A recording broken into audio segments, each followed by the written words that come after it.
Estamos recorriendo este tiempo, esta serie de prédicas que tiene que ver con lo que es ser iglesia y fortaleciendo muros de la iglesia, es decir, muros tomando como algunas doctrinas muy básicas, algunas de ellas, porque hemos hablado de cosas básicas, pero que está bueno poder ver cómo están, ¿verdad? Hablamos de la palabra, hablamos de la oración, hablamos de la unidad y hoy vamos a ver el muro de la expansión, ¿sí?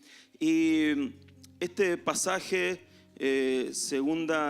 primero Hechos 2, 41 al 47 dice: fue así como los que recibieron su palabra fueron bautizados y ese día se añadieron como 3.000 personas, las cuales se mantenían fieles a las enseñanzas de los apóstoles, en el mutuo compañerismo, en el partimiento del pan y en las oraciones. Al ver las muchas maravillas y señales que los apóstoles hacían, todos se llenaban de temor y todos los que habían creído se mantenían unidos y lo compartían todo. Vendían sus propiedades y posesiones y todo lo compartían entre todos, según las necesidades de cada uno. Todos los días se reunían en el templo y partían el pan en las casas y comían juntos con alegría y sencillez de corazón, mientras alababan a Dios y brindaban ayuda a todo el pueblo. Y cada día el Señor añadía a la iglesia a los que habían de ser salvos. Y es ahí en esas últimas partes que hoy vamos a desarrollar la prédica de hoy acerca de la expansión. Porque dice: al ver las muchas maravillas y señales que los apóstoles hacían, todos se llenaban de temor. La otra, por favor. Y brindaban ayuda a todo el pueblo y cada día el Señor añadía a la iglesia a los que habían de ser salvos. ¿Sí? ¿Puedes poner la otra? Esto nos habla de que la iglesia desde un inicio entendió que estaba llamada a expandirse, llamada a ir, llamada a extenderse a otros lugares. De hecho, eso el Señor se los dijo previo a Él irse. Antes de que el Señor Jesús ascendiera a los cielos, Mateo 28, 18 al 20 dice: Jesús se acercó y les dijo: toda autoridad me ha sido dada en el cielo y en la tierra, por tanto vayan y hagan discípulos en todas las naciones y bautícenlos en el nombre del Padre, y del Hijo y del Espíritu Santo. Enséñenles a cumplir todas las cosas que les he mandado y yo estaré con ustedes todos los días hasta el fin del mundo. Esa es la gran comisión, como se llama. Y esto es el fin de la iglesia. Este es el propósito de la iglesia. O sea, la iglesia no fue llamada a levantar templos, aunque necesitamos los templos. No fue llamada a hacer grandes programas para el, matrimonio, familia, mujeres, hombres, pero los necesitamos. Pero el fin último de todo eso quedaría vacío si no fuera a predicar el evangelio. Toda ayuda social, todo lo que podamos hacer puede ser muy loable, pero quedaría para la iglesia sin sentido si no predicamos el evangelio. El evangelio es el fin, el propósito de la iglesia. Y aquí el Señor Jesús le habla a sus discípulos antes de ascender y le dicen: toda potestad me es dada, por tanto vayan. Entonces, una cosa que nosotros necesitamos para poder ir es entender la autoridad de Jesús. Es entender que a Él le fue dada toda autoridad sobre los cielos y sobre la tierra. Porque nosotros no podemos ir en nuestro propio nombre. No podemos avanzar en la tierra por nosotros mismos. No puedo ir a un lugar y decir: acá yo soy Ricky y vengo a traer el evangelio. No, porque no funcionaría. Porque a quienes los demonios temen es al Señor, no a Ricky. Temen no me temen a mí, temen al que yo porto. Temen a quien está en mí. cada uno de nosotros, los demonios no te temen a vos, temen a quien está en vos, a quien te llena, a quien te da la autoridad. Porque nosotros no somos nada, hermanos. O sea, somos amados por el Señor, somos hijos. Pero los demonios, cuando nos ven, tienen que ver a Cristo. A Él le temen. A Él le temen. Y el Señor les dice entonces que Él les da, en esa autoridad los envía. Porque Él tiene autoridad sobre los cielos y sobre la tierra, entonces les dice, vayan. Y vayan y hagan discípulos, ¿a dónde? A todas las naciones. Y cuando hablamos de naciones, en la Biblia, esto es muy terminologías misioneras, los que han estado en este tema saben todo esto, mucho de lo que voy a hablar tiene mucha terminología misionera. Cuando hablamos de naciones en la Biblia, no habla de países delimitados con límites limítrofes. Está hablando de etnias. La palabra nación en la Biblia es etnias. Y las etnias son grupos humanos. Grupos humanos. Es decir, nosotros acá tenemos la etnia mapuche, los tehuelches, en el sur están los tobas, después están los huichís, y hay tantos en nuestro país, pero vos también perteneces a alguna etnia o descendés de alguna etnia. Por eso que cuando en la palabra leemos al final en el Apocalipsis que Juan ve gente de toda raza, pueblo, tribu y nación, está hablando que hay de todo el mundo. El Señor los envía. Por eso la mentalidad del Hijo de Dios tiene que ser una mentalidad de expansión. Tiene que ser una mentalidad de ir, de alcanzar a los perdidos, de ir por aquel que necesita al Señor, de ir por aquel que vos sabés que lo que va a transformar su vida, le va a dar sentido y propósito, es el Señor. Por eso que la iglesia es mucho más que religión. La religión establece una serie de actividades semanales. La persona va, participa, capaz que ni entiende nada, pero dice, ya está, cumplí y me voy a mi casa. La iglesia verdadera, hermanos, está conformada por gente que nació de nuevo y que entiende propósito, que entiende para qué está acá, que entiende que tiene que hablarle a otros, que entiende que tiene que llevarle el mensaje del evangelio a otros, porque eso es lo único que va a transformar las vidas. Si estás acá por primera vez, te quiero decir que lo único que puede transformar tu vida es Dios. Ni siquiera es viniendo a la iglesia. Está bueno que vengas, está bueno que escuches, pero lo único que va a transformar tu corazón es la presencia de Dios en tu vida. Es el Espíritu Santo trayendo toda transformación, quitando todo lo malo, sanando toda herida, restaurando todo lo que el enemigo destrozó, y eso te va a levantar y te va a transformar y te va a dar plenitud de vida. ¿Qué es lo que el Señor quiere para vos? Ese es el evangelio que nosotros llevamos. Es un evangelio con un mensaje para salvar, para que las personas sean transformadas, para darles esperanzas de vida eterna. Si nosotros no predicamos eso, si nosotros no le damos eso a la gente, entonces, ¿cuál es la razón de ser? ¿Cuál es la razón de ser? Nosotros somos los voceros de Dios.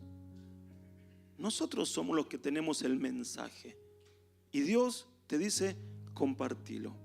Así como un día te llegó a vos y te transformó, ahora te toca a vos entregárselo a otro. Lo lindo del evangelio es que cuando lo compartís no se divide, sino que se multiplica.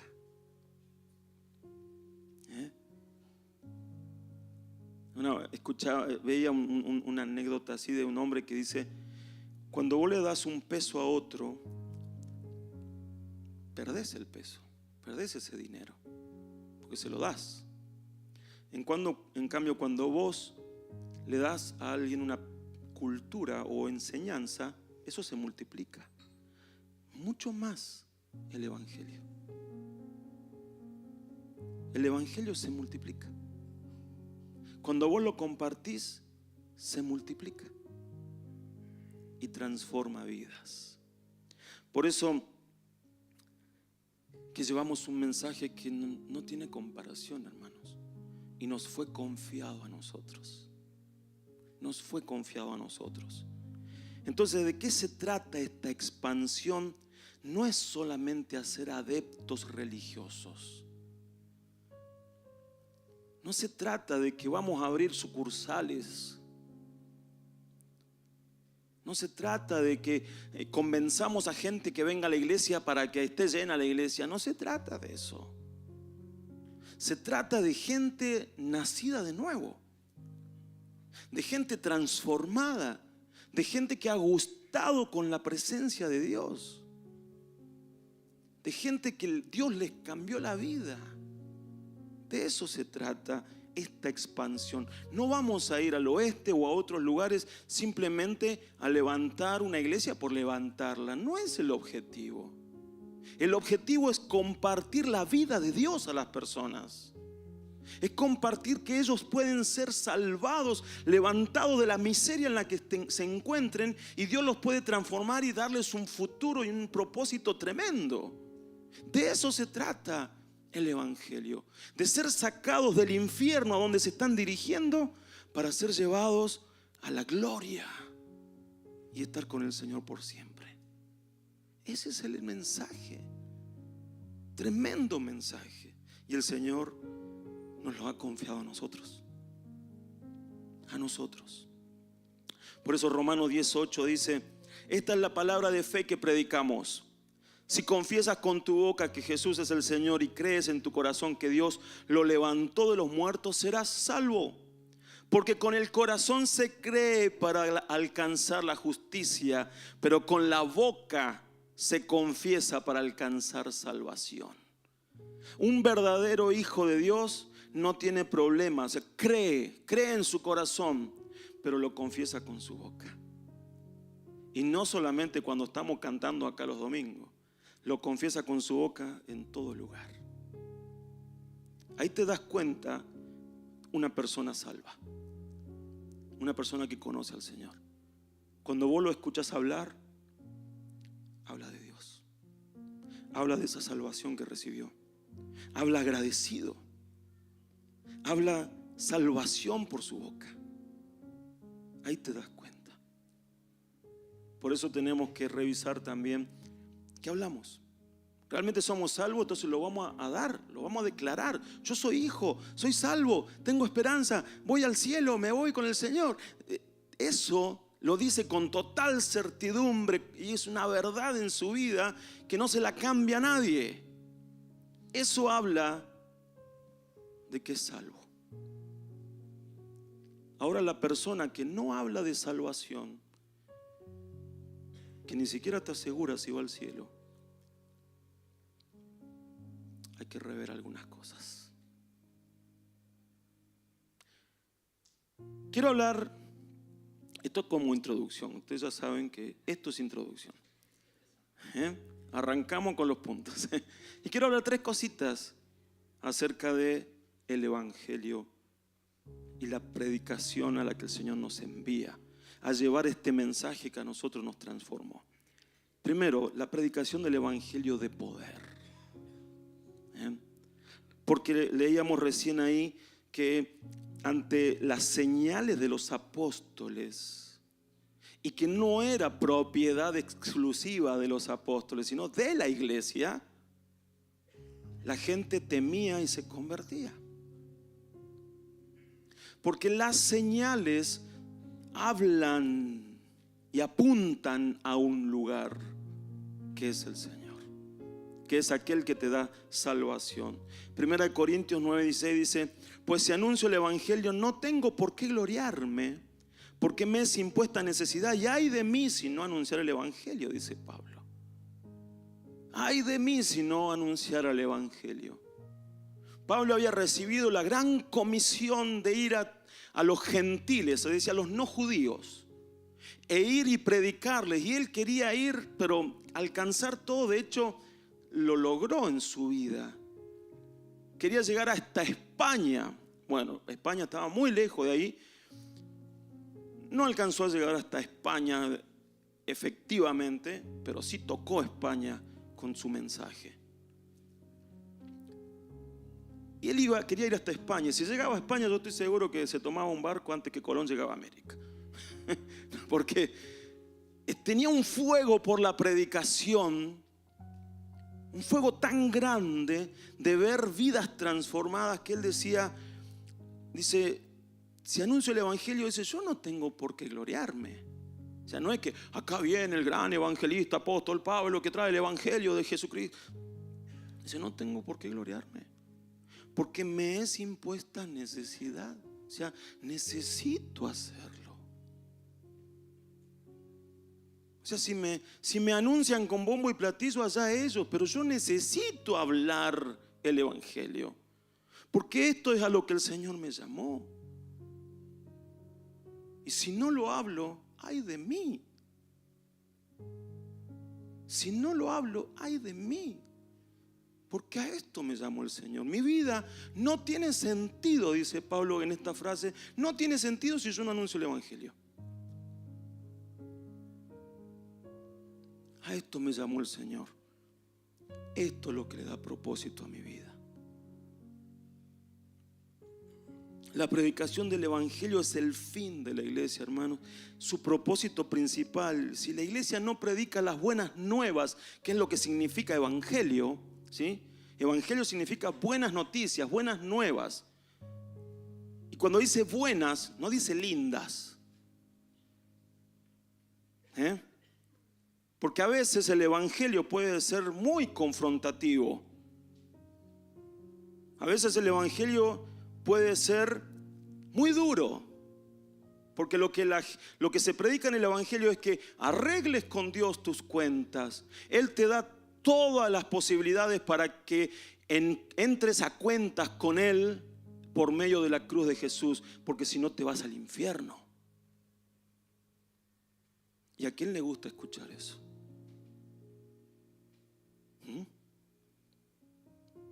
Pero Pablo habla en sus cartas bien directo acerca de esto, pero más resalta la misericordia y el amor de Dios. No habla tanto del infierno, habla del que hay condena, habla de eso, pero habla de lo que hay más allá,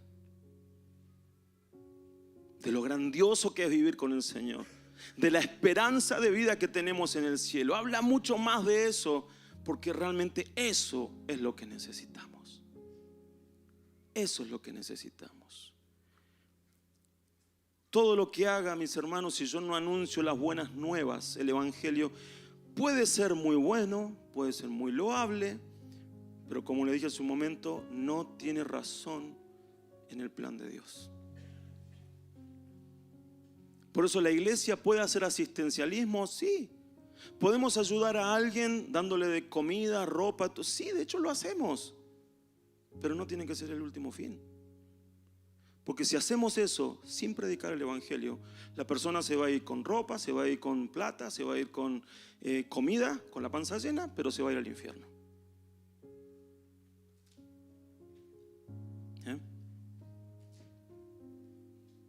Por eso, el objetivo principal no es el asistencialismo.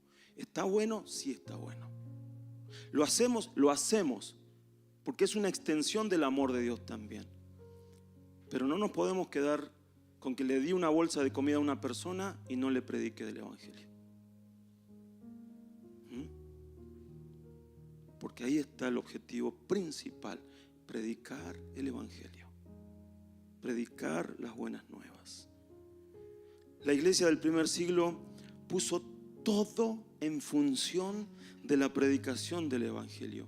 Y se movió en eso. Se movió en eso. Hechos 8:4 dice: mientras tanto los que se habían dispersado iban por todas partes anunciando el evangelio. Por todas partes. Era tanto el impacto que ellos estaban ocasionando que sus detractores, sus enemigos, decían: ahí llegaron los que trastornan el mundo. Así los llamaban. Al principio se llamaban los del camino. Y en la ciudad de Antioquía, a modo de burla, les pusieron cristianos, que significa pequeños cristos, porque eran tan parecidos a su maestro que los llamaron así.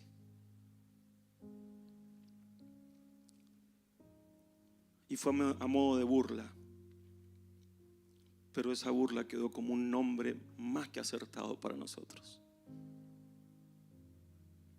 Por eso, mis hermanos, nuestra identidad va más allá de ser evangélicos.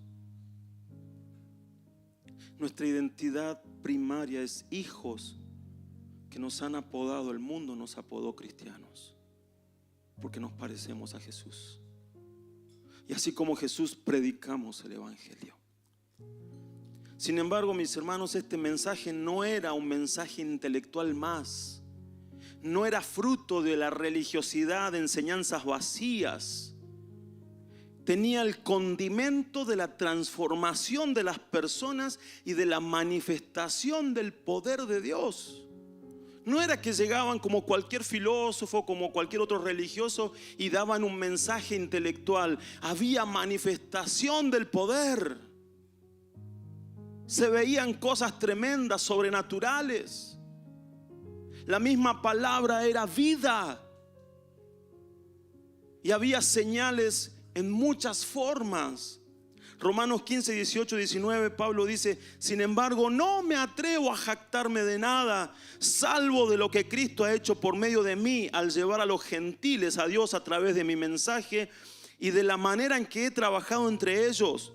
Los gentiles se convencieron por el poder de señales milagrosas y maravillas, y por el poder del Espíritu de Dios. De esa manera presenté con toda plenitud la buena noticia de Cristo desde Jerusalén hasta llegar a la región de Ilírico. Ilírico era muy lejos de Jerusalén. Pero dice: yo si me puedo jactar de algo es que llevé el evangelio. No me puedo jactar de otra cosa. Y lo llevé y lo presenté. Y fue con señales. El Señor se manifestó con señales y poder del Espíritu. Y cuando leemos la palabra en el libro de los Hechos, vemos cómo la iglesia avanzaba. Predicaban el evangelio, pero pasaban cosas tremendas. Gente era sanada, liberada. Milagros tremendos de parte del Señor. Siempre hablamos, ¿no?, de cuando Juan y Pedro van a la hora de la oración y sanan ese paralítico con la famosa frase: no tengo plata ni oro, pero lo que tengo te doy. Y nunca voy a olvidar cuando Rubén nos desafió con ese mensaje. Porque ¿qué hubiésemos hecho nosotros? Le damos plata. Si Pedro hubiese tenido unas monedas en el bolsillo,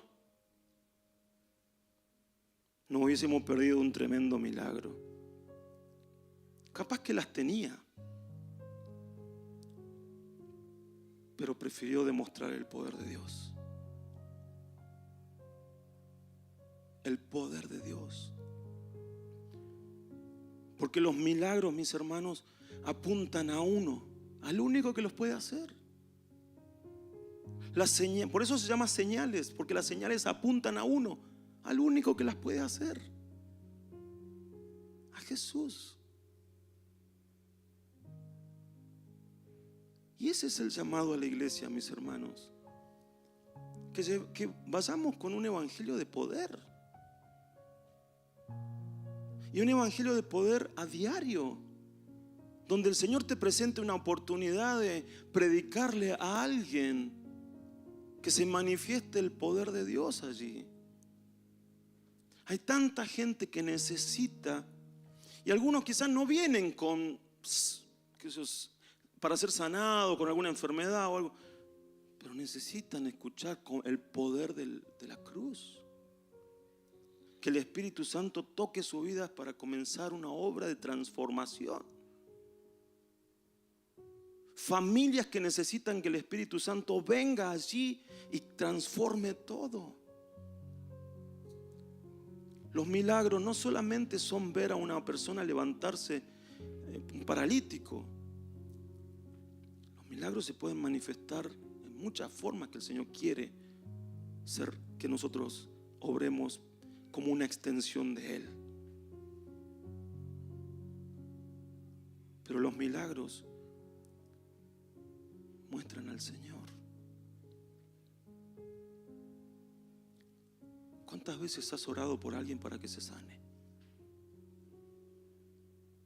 ¿Cuántas veces has orado por alguien para que sea libre?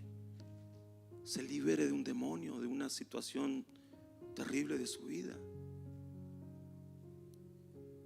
¿Cuántas veces le predicaste a un drogadicto, a un adicto, a un alcohólico, a alguien que está sin esperanzas, a un posible suicida? Ahí tiene que estar la iglesia. Ahí tiene que estar la iglesia.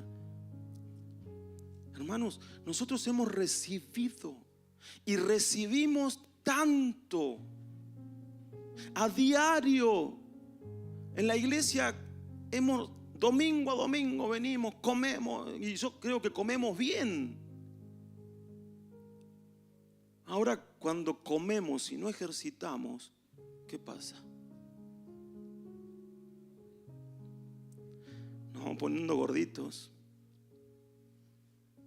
nos vamos quedando sin movilidad, empezamos a entrar en una comodidad.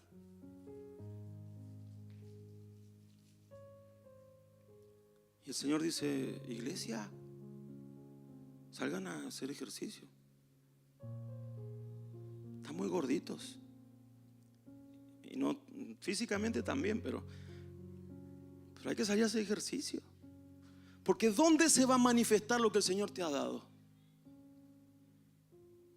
¿Entre nosotros nomás? No, allá afuera.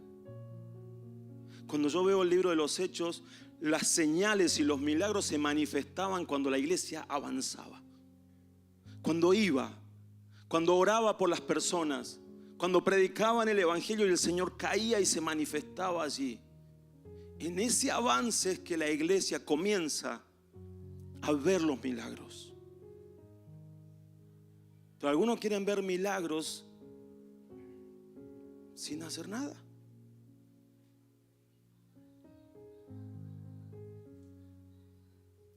Salí a evangelizar. Orá y salí a evangelizar, y yo te aseguro que vas a ver milagros.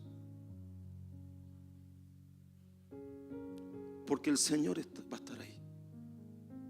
Fíjense que en el gran mandamiento dice el Señor: vayan, por tanto vayan y hagan discípulos a todas las naciones, enseñándoles que todas las cosas que yo les he mandado, bautícenlos en el nombre del Padre, el Hijo y el Espíritu Santo. Y he aquí, yo estoy con ustedes todos los días hasta el fin del mundo. Esa frase, he aquí, yo estoy con ustedes, está en relación a la gran comisión, en relación a ese mandato. Porque el Señor está todos los días con nosotros, para eso envió a su Espíritu. Pero cuando el Señor ve a una iglesia involucrada en el evangelismo, involucrada en ir y llevar la palabra, Él se involucra directamente.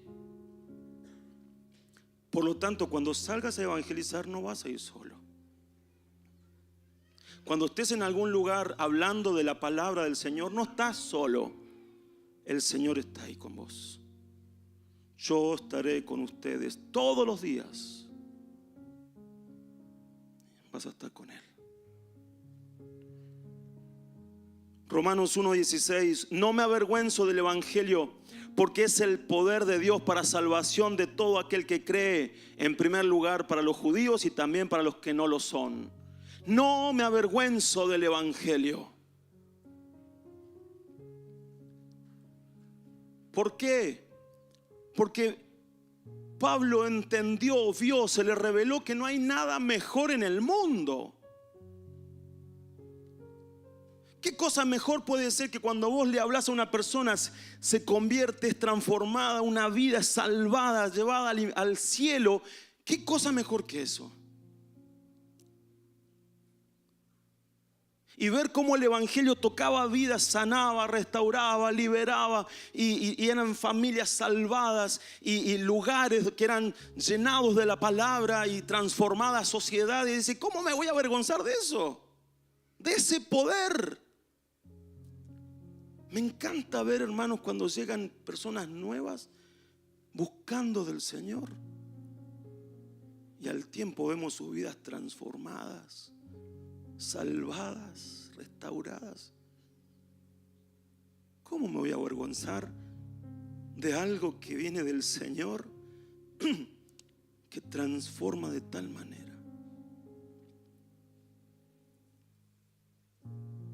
No, dice Pablo, yo no me avergüenzo de eso. No tengo vergüenza de salir a la calle con una Biblia.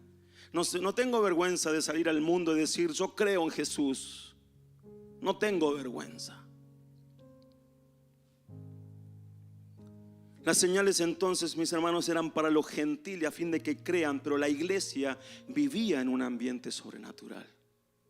Y en ese ambiente sobrenatural pasaban tremendas cosas, lo pueden leer ahí en el libro de los Hechos. Hechos 1:8 dice, pero cuando venga sobre ustedes el Espíritu Santo, recibirán poder y serán mis testigos en Jerusalén, Judea, Samaria y hasta lo último de la tierra. El Espíritu Santo era clave. Ese poder que vendría a ser parte de la vida de la iglesia tenía como propósito el que la iglesia se convierta en un testigo. Ese poder que venía del cielo, que era la presencia misma del Espíritu Santo, venía con el propósito de que cada uno de nosotros nos convirtamos en un testigo, no de Jehová, de Jesús, de Dios, de lo que Él hizo con nosotros.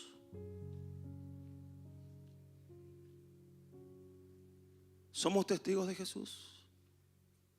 Y vos decís, pero a ver, un testigo es alguien que vio algo y puede dar testimonio. Bueno, ¿has visto algo? ¿Has visto algo de Dios? Primero y principal, lo que hizo en tu propia vida. Hay gente que dice, ay, pero yo no sé evangelizar, necesito un curso, necesito un taller de evangelismo. No necesitas eso. Tan solo hablar de lo que Él hizo en tu vida ya es suficiente. Después, si te querés capacitar, todo eso está perfecto, pero ya sos un testigo. Si has aceptado a Cristo en tu corazón, si Él ha transformado tu corazón y te ha dado vida, ya sos un testigo.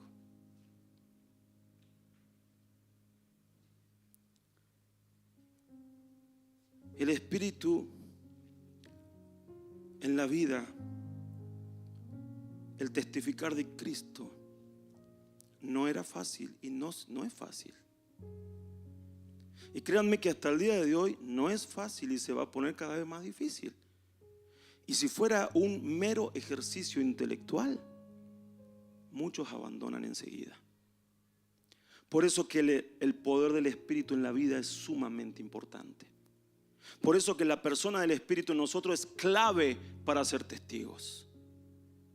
Porque el que no es testigo es porque el Espíritu no está llenando su vida. Porque el que está lleno del Espíritu Santo habla. Aprovecha oportunidades para evangelizar. Habla. El Señor Jesús dijo que cuando el Espíritu viniera, entre todas las cosas que siempre digo que haría, como enseñarnos todas las cosas, guiarnos a toda la verdad, entre todo eso dice, y me glorificará. El Espíritu Santo glorifica a Jesús. El Espíritu Santo nos lleva a que hablemos de Jesús, a que aprovechemos toda oportunidad para hablar a las personas. Por eso, mis hermanos, la iglesia necesita al Espíritu Santo, porque no es un mensaje intelectual, es un mensaje de poder. Si fuera tan solo un mensaje intelectual, vamos a tener solamente personas convencidas de acá. Y eso es muy peligroso. Incluso yo hoy quiero decirte, revisa si te convertiste. Yo no puedo saberlo. Puedo verlo por los frutos. Pero si no has tenido un encuentro con Jesús, si el evangelio de poder no tocó tu vida y solamente recibiste un mensaje intelectual, cuidado. Porque quizás te estés convencido o convencida de que sos un hijo y no lo sos. Y discúlpame que te lo diga duro, pero prefiero decírtelo ahora. Porque cuando llegues al otro lado, no te encuentres con una sorpresa. El Hijo de Dios, dice la palabra, que el Espíritu Santo da testimonio a nuestro espíritu de que somos hijos. ¿Da testimonio el Espíritu Santo a tu vida de que sos hijo? ¿De que sos hija? Porque si el Espíritu Santo no está dando testimonio a tu espíritu, probablemente no seas. Y estás participando de una iglesia, de una religión, de nada más.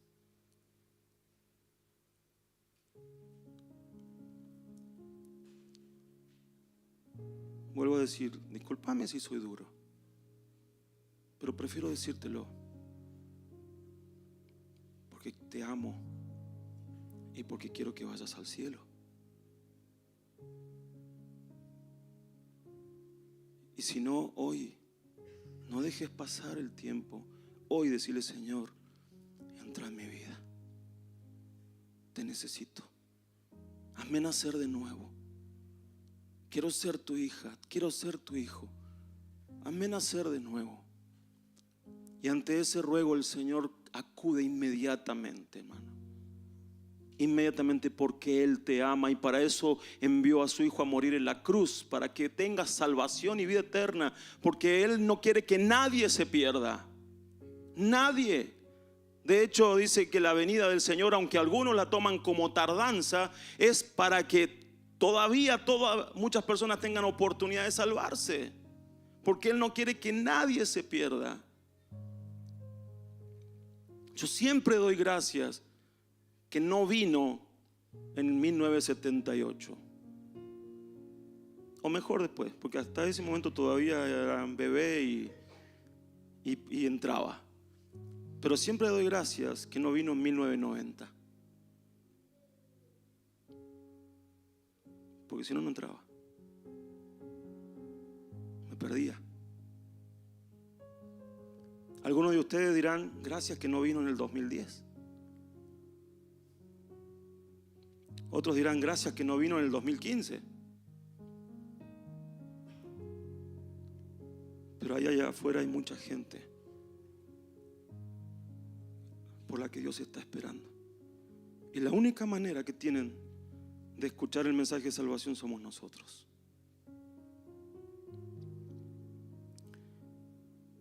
En todo, mis hermanos, la persona del Espíritu Santo es clave en la predicación, porque no es un mensaje intelectual, reitero.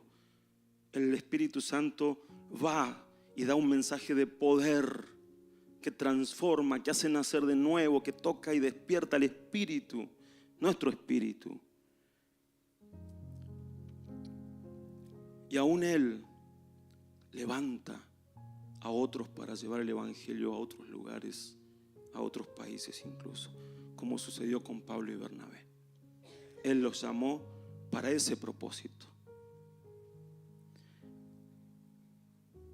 La influencia de la iglesia. Mateo 5, 13 al 14. Ustedes son la sal de la tierra, pero si la sal pierde su sabor, ¿cómo volverá a ser salada? Ya no servirá para nada, sino para ser arrojada a la calle y pisoteada por la gente. Ustedes son la sal del mundo. Una ciudad asentada sobre un monte no se puede esconder. Esto es lo que el Señor dice de su pueblo. Ustedes son la sal y la luz del mundo. Tanto la luz como la sal ejercen influencia sobre aquello en lo que accionan, sobre los ambientes donde están, sobre las cosas a las que se ponen. La sal y la luz ejercen influencia. La luz expone e ilumina.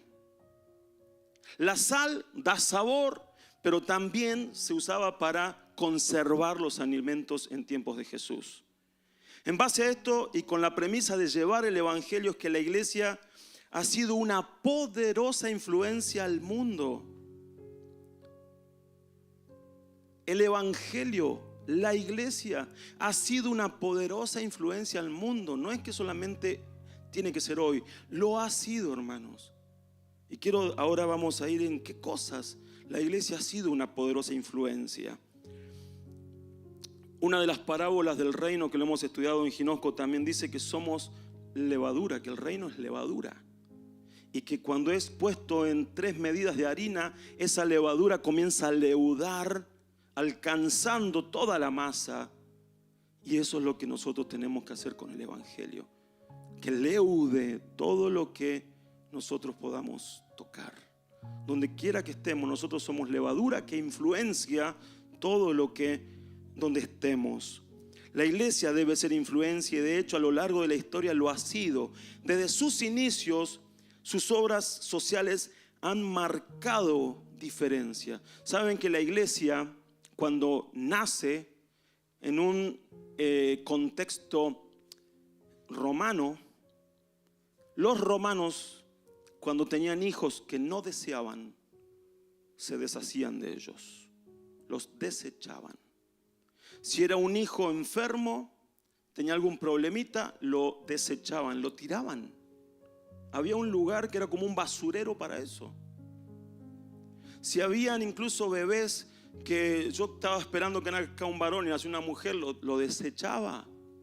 Y en esos lugares la iglesia iba a buscar esos bebés y los criaba. Y salvó miles de vidas de esa manera. Por lo tanto, desde el inicio la iglesia ha tenido una influencia muy grande. El cristianismo con sus valores, con todo lo que ha dejado como legado. Miren, el evangelio, el cristianismo ha contribuido, por ejemplo, ética y moral. El cristianismo ha sido fundamental en la formación de sistemas éticos y morales en la sociedad. Muchos países, sus constituciones están en base al evangelio. Justicia social. El cristianismo ha sido una fuerza impulsora en la lucha de justicia social, desde la abolición de la esclavitud, como también de la defensa de derechos humanos.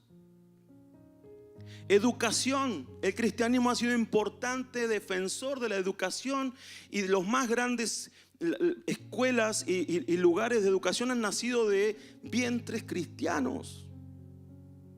Caridad y solidaridad, la idea de ayudar a los necesitados es central en el cristianismo. Siempre ha estado el ayudar a los que necesitan. Arte y cultura, el arte y la cultura ha sido influenciada tremendamente por los valores cristianos.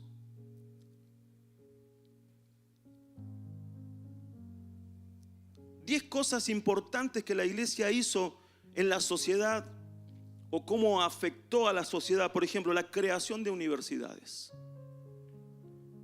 Las primeras universidades en Europa fueron fundadas por cristianos. Y las más importantes que hasta el día de hoy, esperen porque tenía un, bueno, acá está, ahí está. Las más importantes hasta el día de hoy, las universidades de Harvard, nació de cristianos. Yale, Princeton, Cambridge, Oxford, todas que son Bueno, nacieron de personas cristianas. Y hoy Debo me hacía notar esto también, un dato que lo sabía, pero hacía tiempo que no lo tenía en cuenta, que la única universidad para sordos del mundo, que está en Estados Unidos, fue fundada por un pastor y educador cristiano llamado Thomas Gallaudet. Él, hasta el día de hoy, esa universidad se sostiene y valora a la comunidad sorda.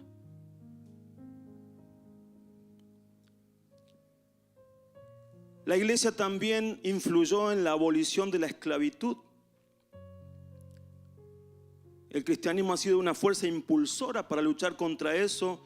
Muchos líderes religiosos como William Wilberforce en Inglaterra han trabajado para abolir la esclavitud y todo sistema de opresión.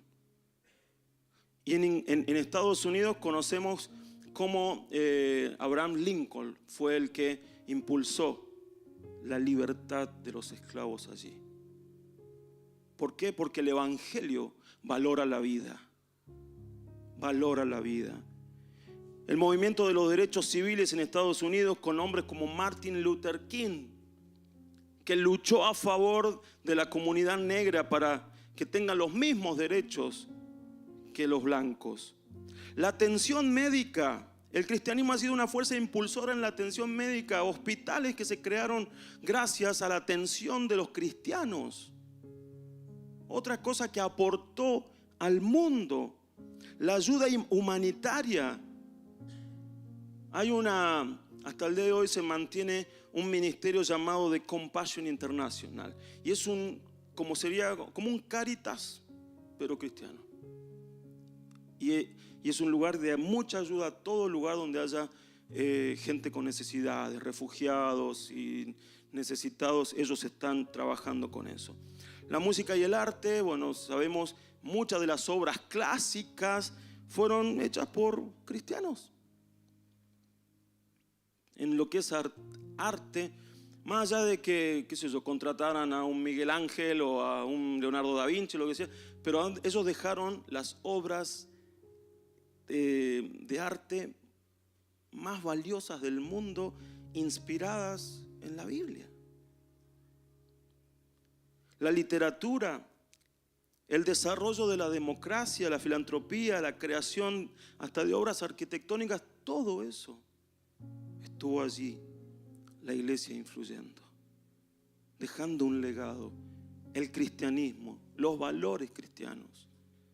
Por eso que ir con la iglesia, ir a llevar el evangelio y ser sal y luz tiene que ver con un montón de cosas. Siempre me acuerdo que escuchaba una vuelta a Alex Escobedo, pastor en México de la iglesia Conquistando Fronteras. Cuando él llegaron a una mesa, que es el lugar donde tienen la iglesia, dice que la iglesia, el lugar, era villas. No había nada. No había asfalto, era un lugar totalmente descuidado, el gobierno ni siquiera lo atendía. Sin embargo, ellos plantaron bandera ahí, la iglesia plantó bandera ahí y todo se transformó. Porque donde el reino llega, transforma. ¿Cuántos quieren ver transformado el oeste? ¿No les gustaría ver el día de mañana el local, o si tenemos ese, o si tenemos uno más grande, con un alrededor lleno de familias tocadas por la iglesia, sanadas, restauradas, chicos que hoy se drogan y que mañana son profesionales, universitarios, niños que hoy sufren y mañana son líderes de la iglesia? ¿No les gustaría eso? La iglesia puede hacerlo, porque donde la iglesia va, transforma los ambientes. Es el reino avanzando, salvando, sanando. Esa es la influencia de la iglesia. Y eso es a lo que somos llamados. Último punto, misión cercana y lejana. Los objetivos de la predicación del Evangelio son aquí, allá y más allá. Vuelvo a leer Hechos 1:8, dice: pero cuando venga sobre ustedes el Espíritu Santo, recibirán poder y me serán testigos en Jerusalén, Judea, Samaria y hasta lo último de la tierra. ¿Cuál es la visión de la iglesia? El acá, lo cercano, la provincia, la nación y el mundo. Y todo simultáneo, no por etapas. Porque no es, bueno, primero Jerusalén, después Judea, después Samaria. No, es todo a la vez. Necesitamos gente que evangelice acá, en el barrio, en el oeste, en la ciudad, en la provincia, en el país, pero necesitamos gente que vaya al otro lado del mundo. Como tenemos hermanos que están en aquellos lugares, que muchas veces se los cuestionaban porque decían: pero ¿y si acá hay gente para salvar? Si acá también se puede hacer la obra de Dios. Pero Dios los había llevado a un lugar, los había llamado para que vayan a un lugar donde nunca se había escuchado el nombre de Jesús. Pensar en el acá solamente es egoísta. Si pensáramos solamente en el acá, Alejandro no estaría allá. Y tantos hermanos que han cruzado el charco, como dicen, para ir a llevar el Evangelio a quienes no lo conocen. Hermanos, hay lugares del mundo hasta el día de hoy que nunca han escuchado el nombre de Jesús. Hay gente que no tiene ni siquiera un párrafo, un versículo traducido en su propio idioma. Hay gente que se muere sin conocer absolutamente nada. Y necesitamos que se levanten hermanos llamados por el Espíritu para ir a esos lugares lejanos. Así como hicieron Pablo y Bernabé. La iglesia el Espíritu los llamó. La iglesia en oración y ayuno le dijeron: está bien, entendemos, nos ponemos de acuerdo con el Espíritu. Dios les bendiga, vayan. Y salieron. Volverían cada tanto porque era una iglesia central, pero eran viajes que muchas veces duraban meses, años. Pero tenían el objetivo, propósito: llevar el Evangelio. Y se la jugaron toda. No les importaba sufrir, pasar hambre, ser encarcelados, azotados, pasar frío, naufragios, ladrones, como dice Pablo, que vivió todo eso. Pero dice: me es impuesta necesidad. Si yo no hago esto, necesito hacerlo.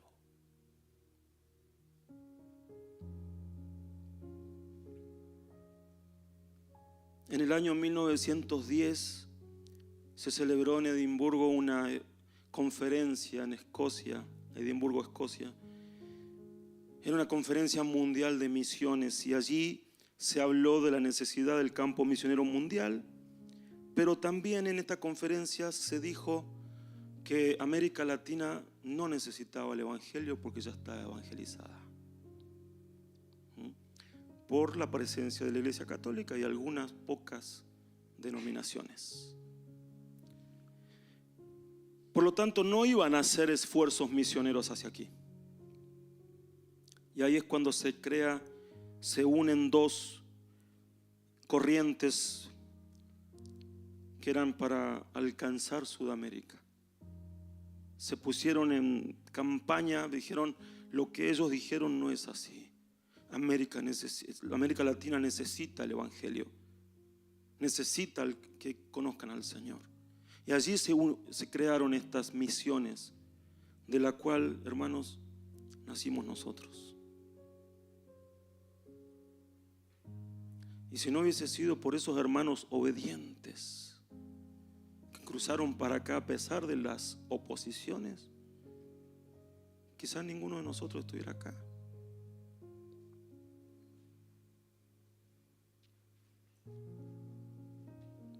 Apocalipsis 5, del 9 al 10 dice: y entonaban un cántico nuevo que decía: digno eres de tomar el libro y de abrir sus sellos, porque fuiste inmolado.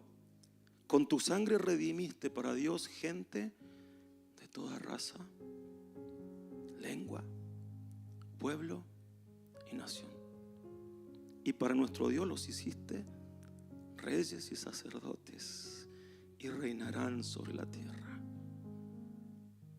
Y toda esa gente de toda raza, lengua, pueblo, son gente que algunas de esas personas no nacieron para ser reyes.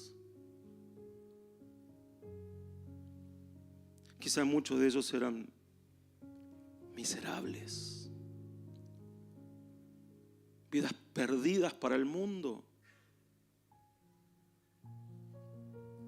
gente por la cual nadie daba nada. Y el Señor los toma de los confines del mundo y los transforma en reyes. Y dice: gobernarán sobre la tierra. O sea, una persona que no nació, que nadie dio 2 pesos por su vida, Dios lo transformó en un rey.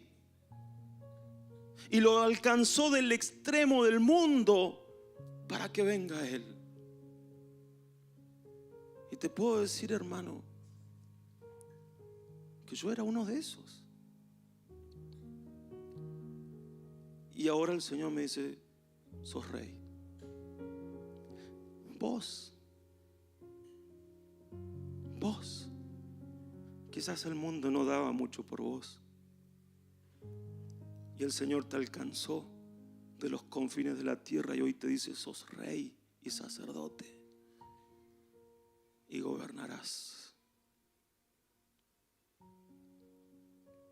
Siempre que veo este pasaje me lo imagino a Juan ahí en el Apocalipsis con el ángel al lado y viendo toda esa escena de miles, millones, multitudes. Y Juan mirando esas multitudes de toda raza, lengua, pueblo y nación. Y entre todos esos, capaz que me vio. Capaz que te vio a vos. Solo que Él no te conoce. Pero estabas ahí. Estabas ahí. No está hablando de una multitud que no conocemos. Está hablando de una multitud en la cual vos y yo estamos. Y Juan posiblemente vio caras, no sé quiénes serán ni de dónde, pero todos estos son redimidos. Y entre todos esos, capaz que vio tu cara.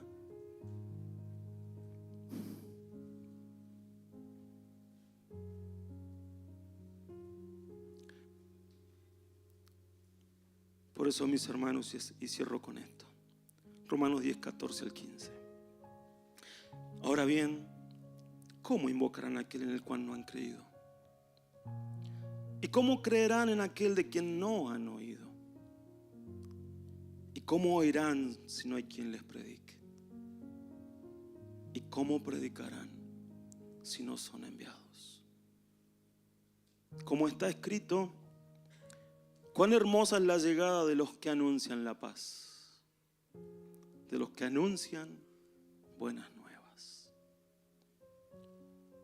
Es hermosa porque son los que llevan el mensaje que salva. Esa llegada es hermosa porque son los que llevan ese mensaje de amor, ese mensaje que puede transformar las vidas, ese mensaje que te transforma de ser nada a ser un rey. ¿Cómo no vas a nacer hermosos esos pies? Y Dios dice: yo quiero que tus pies sean hermosos. Yo quiero que cuando vayas al oeste o a tu trabajo, a donde sea, tus pies sean hermosos para aquellos que te rodean. Yo hoy puedo decir de tanta gente que tuvo que ver con mi vida espiritual, y puedo decir que sus pies son hermosos. fueron hermosos para mí. Fueron hermosos los pies de aquellos que vinieron de Alemania, Inglaterra, Estados Unidos, Canadá y tantos otros lugares acá a Argentina a traer el Evangelio, dejando todo. Muchos de ellos por años y quizás nunca volvieron a sus países, pero sus pies eran hermosos porque traían la salvación.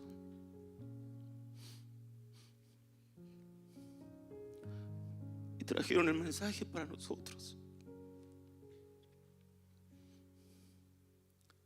Y ahora nos toca a nosotros, hermanos. Nos toca a nosotros. Que tus pies sean hermosos. Papá amado, en el nombre de Jesús,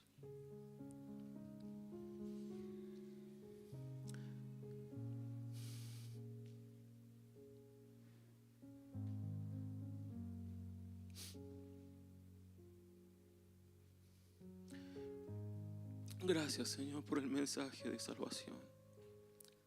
Gracias por el Evangelio que alcanzó nuestras vidas. Porque estábamos perdidos, sin Dios, sin esperanza, condenados. Nuestro pecado ya nos había condenado. Pero un día tocaste vidas para que vinieran hijos tuyos, para que prediquen tu palabra y nos hagan saber del gran amor que tenías por nosotros. Gracias por habernos alcanzado, Señor. Gracias por habernos salvado, por habernos dado vida eterna en Jesús, por habernos sellado con el Espíritu Santo. Porque ahora somos tuyos, somos tu propiedad. Porque esa obra de la cruz, aquella obra por la cual tu Hijo sufrió, fue escarnecido, golpeado, burlado, pero esa obra se consumó. Y ese fue su mayor deleite, su mayor gozo. Saber que por haber consumado esa obra en la cruz, millones serían alcanzados para ti. Millones. Y hoy estamos, Señor, dentro de ellos. Hoy estamos dentro de esos millones. Y por eso, Señor, vivimos agradecidos. Vivimos felices, con esperanza,